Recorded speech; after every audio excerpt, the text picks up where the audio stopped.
Joshi hall येथे एक सुरेल आणि मनाला भावणाऱ्या संगीतमय संध्याकाळी जुन्या हिंदी चित्रपटातील गीतांची खास मैफिल सजली। अनमोल सुंदर संगम ग्रुप आणि मंगला गावंडे यांच्या वतीने आयोजित या कार्यक्रमाला लता मंगेशकर, किशोर कुमार आणि रफी साहेबांच्या सुरांनी रसिकांना मंत्रमुग्ध केलं। पाहूया या बहारदार कार्यक्रमाचा हा खास रिपोर्ट।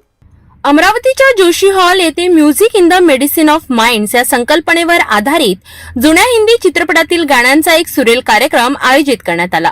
मंगला गावंडे यांच्या पुढाकाराने आणि अनमोल सूर संगम ग्रुपच्या वतीने आयोजित या संगीत मैफिलीत विविध गायक गायकांनी 1950 ते 70च्या काळातील ब्लॅक अँड व्हाईट गीतं सादर करत रसिकांचं मन जिंकलं। लता मंगेशकर, किशोर कुमार, मोहम्मद रफी, आशा भोसले यांच्या आवाजातील हिट गाण्यांना अमरावतीच्या कलाकारांनी सुरेल सादरीकरणातून नवा साज दिला।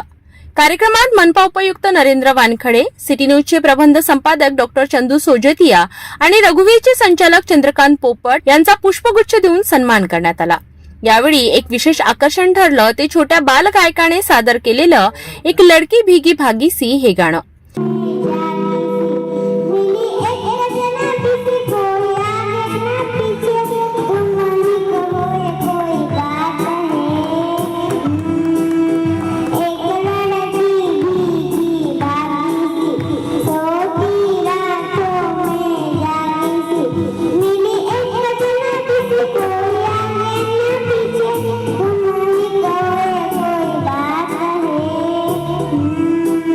त्याच्या निरागस आवाजाने संपूर्ण सभागृह मंत्रमुग्ध झालं आणि टाळ्यांचा कडकडाट झाला।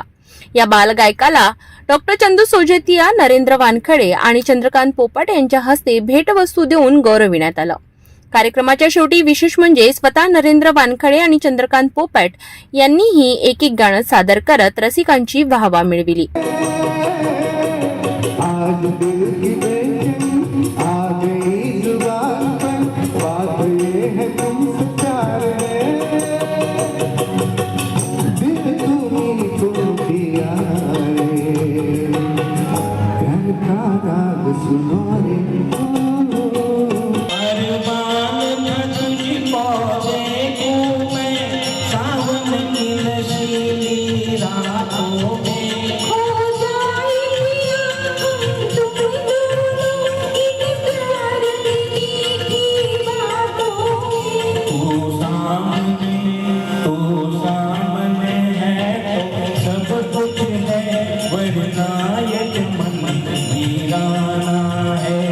एकंदरीतच जुन्या आठवणी जागवणारा आणि सुरेल स्वरांनी नटलेला हा संगीतमय कार्यक्रम यशस्वी ठरला। संगीत म्हणजे भावना, आठवणी आणि प्रेमाचा संगम आणि जोशी हॉलमध्ये हे सर्व अनुभवायला मिळालं। जुन्या हिंदी गीतांचं ही संगीतमय संध्या अमरावतीकरांच्या हृदयात नक्कीच घर करून गेली। अशा सांस्कृतिक कार्यक्रमाच्या महत्त्वाच्या अपडेटसाठी पाहत रहा सिटी न्यूज।